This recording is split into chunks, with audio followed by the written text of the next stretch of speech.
नमस्कार। आज भारत सरकार ने एक गैजेट राजपत्र प्रकाशित किया है जिसमें पॉपुलर फ्रंट ऑफ इंडिया, जिसे पीएफआई के नाम से हम जानते हैं, उस ऑर्गेनाइजेशन को बैन किया है। इस गैजेट में भारत सरकार क्या कहती है कि ये जो ऑर्गेनाइजेशन है ये कई प्रकार से भारत विरोधी, राष्ट्र विरोधी एक्टिविटीज में अग्रसर है। और एक कारण यह है इसका कि यह संगठन Simi, students Islamic movement of India, जो एक बैन संगठन है, ऑर्गेनाइजेशन है, उसके कई नेता पीएफआई में एक्टिव थे। दूसरा, पीएफआई वैश्विक आतंकवादी समूह जैसे कि Islamic state of Iran and Syria जैसे अंतरराष्ट्रीय आतंकवादी समूहों के साथ ये लोग संपर्क में थे। इसके अलावा देश में जो आतंकी मामले थे उसके साथ ही ये भारत सरकार का ऑब्जर्वेशन है कि विभिन्न मामलों में अन्वेषण में यह स्पष्ट हुआ कि पीएफआई और उसके काडर बार बार हिंसक और विध्वंसक कार्यों में संलिप्त है, जिनमें से कॉलेज प्रोफेसर का हाथ काटना, अन्य धर्मों का पालन करने वाले संगठनों से जुड़े लोगों की निर्मम हत्या करना, प्रमुख लोगों और स्थानों को निशाना बनाने के लिए विस्फोटक प्राप्त करना, सार्वजनिक संपत्ति को नुकसान पहुंचाना यदि शामिल है।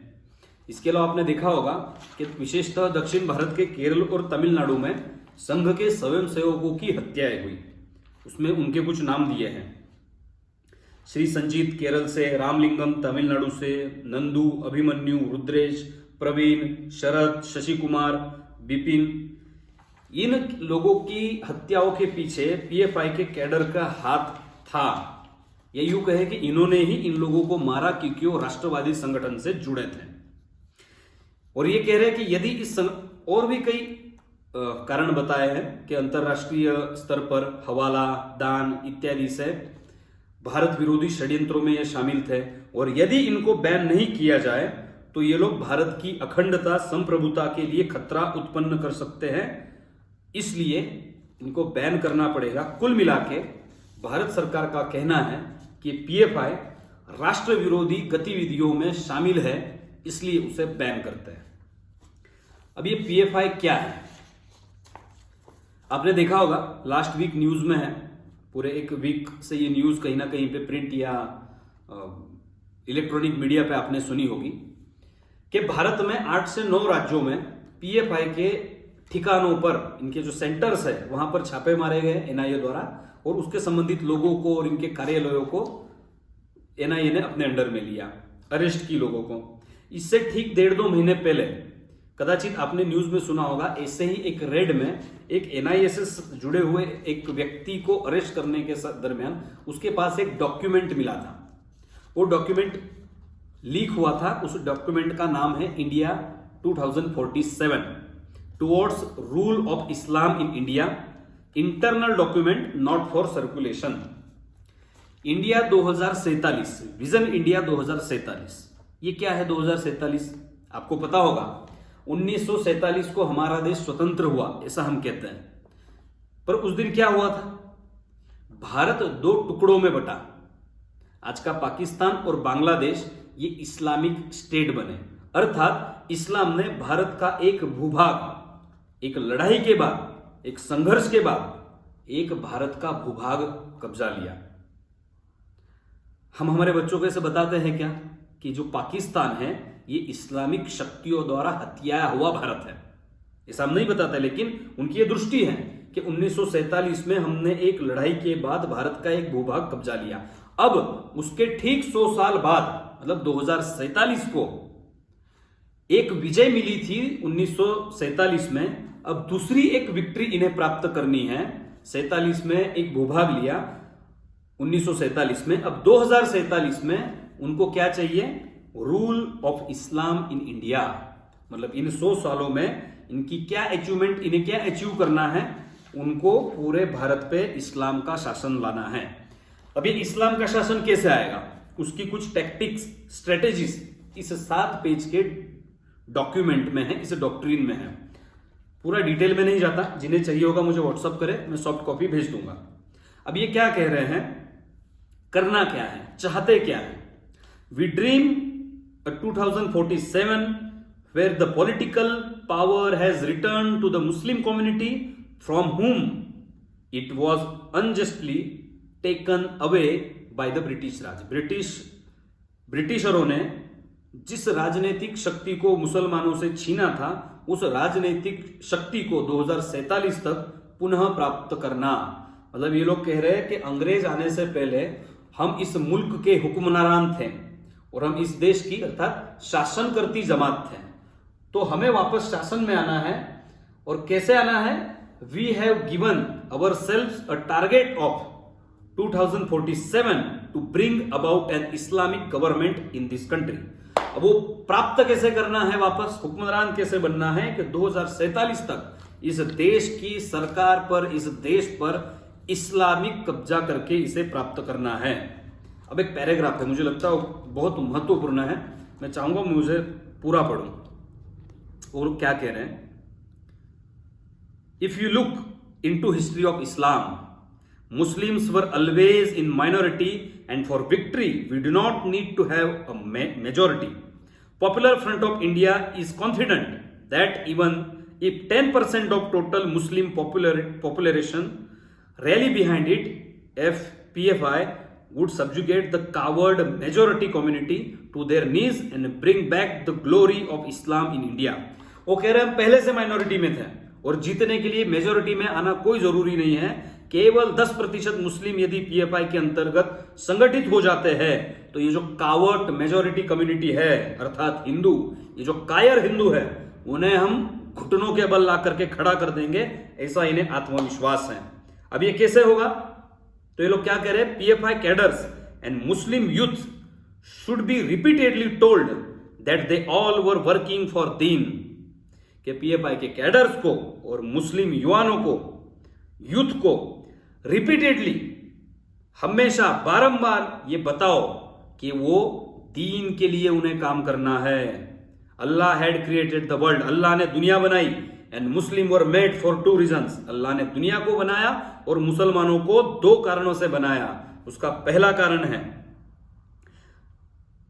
The first to establish the law of Allah, and secondly Muslims are Dai on earth. पहला कारण क्या है मुसलमानों को बनाने के पीछे? कि वो अल्लाह का कानून स्थापित कर सके, और दूसरा कि Muslims are Dai on earth. Allah ने मुसलमानों को क्यों बनाया? क्योंकि वो दाई बन सके। दाई क्या है? दाई एक इस्लामिक शब्द है जिसका अर्थ होता है दावत देने वाला।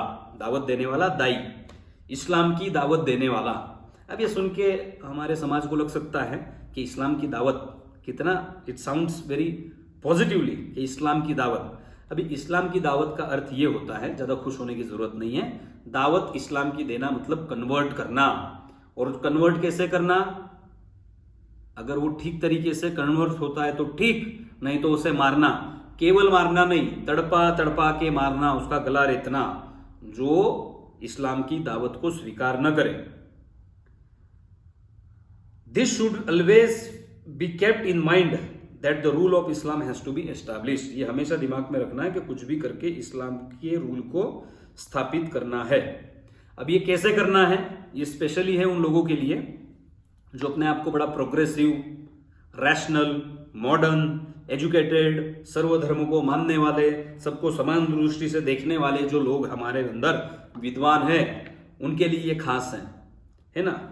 हम बोलते हैं कि हम nation first, India is everything, ये धर्म वर्म कहाँ से लाते हो तुम, जैसे बहुत बुरी चीज हो गई, और हिंदू धर्म और भारत एक दूसरे के विरोधी हो, इस प्रकार की जो बातें करते हैं उनके लिए है कि वो क्या सोचते हैं।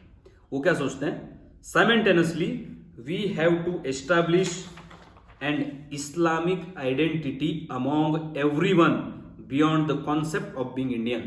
भारत होने की जो संकल्पना है उसके कई ऊपर मुसलमान, इस्लामिक आइडेंटिटी, इस्लामिक पहचान को सबसे ऊपर रखना, ये उनकी सोच है, और आप अभी भी भ्रम में जी रहे हैं। आगे ये लोग ये कह रहे हैं ये लड़ाई कैसे करना, कि वहां पे एक डिपार्टमेंट बनाया जाएगा पीएफआई में। वो क्या करेगा? They should be given training on attacking and defensive techniques, use of swords, rods and other weapons. तलवार, रोड मतलब सलिया, और दूसरे हथियारों से कैसे लड़ना उसकी ट्रेनिंग दी जाएगी। लेकिन ये सब करते समय जब कहीं अपनी बात रखनी है तो क्या करना, तो ये लोग ये बोल रहे हैं mean time party should utilize concept, ये बहुत भयानक है, ध्यान से सुनना, party should utilize concepts such as national flag, constitution and Ambedkar to shield the real intention of establishing an Islamic rule and to reach out the SCs, STs and OBCs। वो लोग कह रहे हैं कि इन सब के बीच में जब अपनी बात रखनी होगी तब क्या करना, वंदे मातरम, भारत का ध्वज, कॉन्स्टिट्यूशन, अंबेडकर, इस सब बातों को आगे करके अपने आप को रैशनल दिखाना। किसके लिए रैशनल दिखाना, कि उनका जो ओरिजिनल, उनका जो ऑब्जेक्टिव है वो क्या है, इस्लामिक रूल को इस्टेब्लिश करना, उसको शील्ड करने के लिए इन सारी चीजों का प्रयोग करना। और इससे क्या करना, एससी एसटी ओबीसी को अपने तरफ करना। क्यों एससी एसटी ओबीसी को अपने तरफ करना, क्योंकि ये लोग अकेले तो लड़ नहीं सकते, तो क्या करो, हिंदुओं में फूट डालो, एससी एसटी ओबीसी को अपने तरफ करो, उनके दिन की स्थापना के लिए लोग मदद कैसे कर सकते हैं उसके लिए उन्हें कन्विंस करो। लेकिन एससी एसटी ओबीसी तो हिंदू है, वो इनकी मदद क्यों करेगा, तो उसकी भी इन्होंने बताया है कि कैसे उनको अपने तरफ करना। तो क्या करना, वो लोग कह रहे हैं कि at least 10% of SC ST OBC उनके पक्ष में होने चाहिए। वो कैसे होंगे, we need to create a split between RSS and एससीज, STs and OBCs by projecting that RSS is organisation interested only in the welfare of upper caste Hindu. SC ST OBC को बोलो कि ये जो आरएसएस है, राष्ट्रीय स्वयंसेवक संघ, अभी हिंदू समाज के प्रतिनिधि संगठन के रूप में है। तो एससी एसटी ओबीसी को बोलो ये क्या तुम हिंदू हिंदू करते हो, और ये तुम्हारा आरएसएस, ये तो केवल सवर्ण और अपर कास्ट हिंदुओं के हितों की रक्षा करता है, तुम्हारी चिंता नहीं करता, इन्होंने तुम्हारे ऊपर अत्याचार किया, इसलिए तुम क्या करो, हमारे साथ मिल जाओ। ये सुनते समय आपको कदाचित ध्यान में आ रहा होगा कि ये जो जय भीम जय मीम का नारा है वो कहां से आया। मीम के लिए भीम लड़े, ये उनकी योजना है, मतलब हिंदुओं को मूर्ख बनाओ, अलग अलग आइडेंटिटीज दो, किसी को ब्राह्मण कहो, किसी को एससी कहो, किसी की एसटी आइडेंटिटी को, और ये कहो कि देखो इन्होंने तुम पर अत्याचार किया, हमारे साथ मिल जाओ, और क्या करो, उनके इस्लामिक राज्य को स्थापित करने में उनको मदद रूप बनो। ये उनकी प्लानिंग है। इस प्रकार की कई बातें इन्होंने बोली हैं कि कैसे क्या करना है। उन्होंने ये भी कहा है, all important positions in the executive and judiciary as well as the police and army are to filled with loyal cadres, मतलब उनके जो लॉयल कैडर्स हैं ऐसे लोगों को जुडिशरी में, पुलिस में भर्ती करवाना, और उसके बाद अलग अलग गवर्नमेंट डिपार्टमेंट्स जो है महत्वपूर्ण, उसमें कहा है कि पुलिस, बार बार पुलिस का उल्लेख किया है, उनको क्या करना, open to be filled with loyal Muslims and SC ST OBCs to correct the past injustice and imbalances in their recruitment. क्या करना, उनके लोगों को भरना जो उनके लिए लॉयल हो, और एससी एसटी ओबीसी को मूर्ख बनाना। तो ऐसी कई बातें इसमें बताई हैं। इन सब बातों को सुनकर आपको इसकी घातकता ध्यान में आ रही होगी। अब ये आगे कई सारे विषय बताया है कि मास मोबिलेशन का उपयोग कैसे करना, आरएसएस की जो गवर्नमेंट है वो कैसे तुम्हारे ऊपर अत्याचार कर रही है ऐसे बताना। और इसमें एक महत्वपूर्ण बात है, ये लोग कह रहे हैं कि हमेशा ग्रीवांसेस समाज में बने रहे, मुसलमानों को बताओ कि उनके साथ कैसे गलत हुआ है, ऐसे बोल बोल के उन्हें आरएसएस लेड गवर्नमेंट के विरुद्ध में खड़ा करना।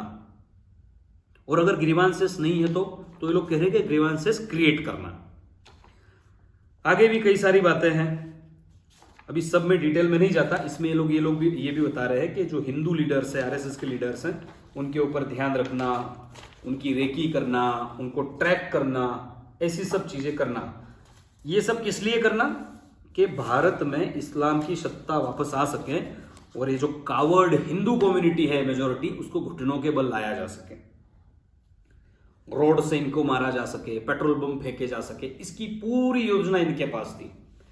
अब आज सभी जगह न्यूज पे चल रहा है, और न्यूज पढ़ के और जो डॉक्यूमेंट में क्या है ये सुन के आपको ऐसा लगेगा अरे बड़ी घातक चीज थी ये तो, पीएफआई, अच्छा हुआ इसे बैन कर दिया, चलो सो जाओ, अब कोई संकट नहीं है।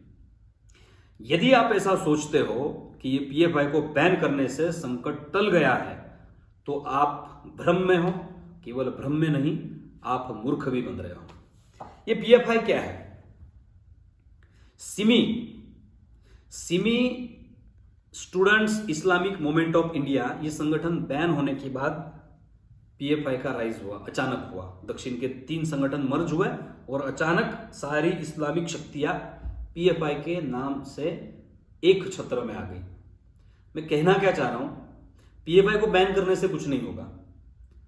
बैन तो सिमी भी किया था ना हमने, सिमी बैन किया तो पीएफआई बना, तो पीएफआई बैन हो गया। तो आज न्यूज में मैंने सुना कि वो लोग कह रहे हैं कि हम लॉ को पालन करते हैं और हमने सारे अपनी चीजें बर्खास्त कर दी है, हमें कोई आपत्ति नहीं है। तो आपको क्या लगता है, ये लोग खत्म हो गए? सिमी बैन हुआ तो पीएफआई बना, पीएफआई बैन हुआ ना और कुछ बनेगा। समझना यह है कि ये प्रॉब्लम पीएफआई या सिमी जैसी ऑर्गेनाइजेशंस की नहीं है, एक सोच है, जिहादी सोच है। इसके विषय में मैं आपको थोड़ा बताना चाहता हूं। इस्लामिक संस्कृति में, संस्कृति तो क्या ही कहे, इस्लामिक जगत में जो उनकी 14th सेंचुरी है, हिजरी 14वीं सदी, वो लोगों का ऐसा मानना है कि जब इस्लाम की 14वीं सदी आएगी तब पूरी दुनिया मुसलमान हो जाएगी। आपको बता दूं 2022 ये अभी जो टाइम चल रहा है उनकी काल गणना के अनुसार वही 14वीं शताब्दी है, हिजरी 14th है। जब इस शताब्दी में 14th शताब्दी में पूरी दुनिया इस्लामिक होने वाली है, उसके पहले कुछ चीजें होनी है। वो है खलीफा की स्थापना, और उसके पहले अमेरिकन जो वर्चस्व है इस्लामिक कंट्रीज पे उसे खत्म करना, खलीफा की स्थापना करना, फिर खुरासान से सेनाएं निकलेगी और एक युद्ध होगा भारत में गंगा के तट पर, उसको कहते हैं लोग गजवाए हिंद। ये जो पूरी फिलॉसफी है कि पूरी दुनिया को, जो मूर्ति पूजक है स्पेशली उन्हें खत्म करना, जो मूर्ति पूजक है वो कौन है? वो काफिर है, वो कुफ्र करता है, शिर्क करता है, और जो कुफ्र और शिर्क करे वो मारने योग्य है। और ये करना तो हमारा इट्स अवर होली ड्यूटी, इसी को करने से तो जन्नत मिलेगी। ये मानसिकता भारत के लिए घातक है, ये समझने की हमें आवश्यकता है। आपको क्या लगता है, ये मानसिकता रहेगी तो ये ऑर्गेनाइजेशन बैन होने से सब ठीक हो जाएगा? खुरासान से सेनाएं निकलेगी और भारत में एक निर्णायक लड़ाई होगी जिसे गजवा हिंद कहते हैं, और वो लड़ाई जीतने के बाद पूरी दुनिया इस्लामिक हो जाएगी। ये स्वप्न लेकर के ये लोग जी रहे हैं, उसके अंतर्गत ये सब हो रहा है। ये शक्तियां इकट्ठी क्यों हो रही है? वो इस विजन से हो रही है कि इन्हें पूरे भारत में गजवाए हिंद लाना है, इस्लाम का शासन लाना है। इसके लिए ये लोग प्रयत्नशील हैं। ये इसके पीछे की बेसिक फंडामेंटल सोच है जिसके कारण ऐसे ऑर्गेनाइजेशंस बनते हैं। इसको बैन केवल करने से कुछ नहीं होगा। ये जो मुसलमान की सोच है, क्या सोच है? कि भारत में इस्लामिक शासन लाने के लिए प्रयत्नशील रहना। जरूरी नहीं कि प्रत्येक वो व्यक्ति जो आतंकवादी हो, जो आतंकवादी गतिविधियों में हो, वही आतंकवादी है। जिसकी भी ये मानसिकता है कि ये कुफ्र करने वाला भारत दारुल हरब, इसको दारुल इस्लाम बनाना है, ये मानसिकता जिस किसी के भी अंदर पनप रही है वो आतंकवादी है। ये हमारे समाज को समझना पड़ेगा, इस खतरे को पहचानना पड़ेगा। अब आपको लग सकता है कि अरे यार ये क्या बात हुई, ये तो हमको इस सबसे क्या ले देना है देना, हम तो यार सादे सिंपल लोग हैं, हमको इस चीज़ों से कोई लेना देना, हमको क्या लेना देना, इनका क्या है, सिमी क्या है, पीएफआई क्या है, और ये तुम्हारे संघ का क्या है। हम तो भाई गंगा जमुना तहजीब वाले हैं, हम प्यार मोहब्बत से लेने वाले लोग हैं, हम सब भाई भाई वाले लोग हैं। तो मैं आपको बता दूं, इस्लाम का इतिहास पढ़ लो। इस्लाम जिस किसी देश में मेजॉरिटी में आया है वो एक ही चीज को फिर स्वीकार करता है, और वो है निजाम मुस्तफा, अर्थात रूल ऑफ इस्लाम। उसके अलावा कोई चीज एक्सेप्ट नहीं करता। और आपको लगता है कि ये तो कट्टर लोग हैं, इनके साथ बुरा होगा, हम तो बड़े सेक्युलर लोग हैं, हम तो ईद के दिन इनके घर जाके सेवैया भी खाते हैं, हम अब्दुल को भी, गफ्फार को भी, रहीम को भी, सबको अच्छा मानते हैं, तो हमारे साथ तो कुछ बुरा नहीं होने वाला, हम तुम्हारी लड़ाई का पार्टी नहीं है। तो मैं आपको बता दूं, वो ऐसा नहीं कहेंगे कि ये बालाजी ये हमारे अगेंस्ट में था, जो इसको मारो, ये नहीं मानता हो। तो अगर ये लोग मेजोरिटी में आते होगा तो नहीं, लेकिन आपको क्लियरिटी होनी चाहिए। और आप सेक्युलर बने रहे, इस सब से दूर रहे, आंखें मूंद कर शुतुरमुर्ग की तरह जमीन में घुस जाओ, तो आपको क्या लगता है आपको छोड़ देंगे? सेवैया खाते थे इसलिए। आपको भी वही 3 ऑप्शन दिए जाएंगे जो ये लोग हर जगह देते हैं, जो कश्मीर में दिया, रलेब चलेब या गलेब, भागो, मर जाओ या मुसलमान हो जाओ। यही ऑप्शन आपको भी दिया जाएगा। ये ना मैं डराने के लिए बता रहा हूं, ना आपको उकसाने के लिए बता रहा हूं, ना कट्टर होने के लिए बता रहा हूं। ये मैं आपको बता रहा हूं आपकी आने वाली पीढ़ियों के लिए। कट्टर होने की बात नहीं है, एटलीस्ट आपको सतर्क होना चाहिए, आपको अलर्ट होना चाहिए कि हमारी संस्कृति सभ्यता को खत्म करने के लिए 1000 साल से किसी ने युद्ध छेड़ा है, और इस युद्ध को पूर्ण करने के लिए अंतरराष्ट्रीय संगठन बने हैं, डॉक्ट्रिन लिखे जाते हैं, पॉलिसीज बनती है, डॉक्यूमेंट्स बनते हैं, स्ट्रेटेजीज बनती हैं। किस लिए?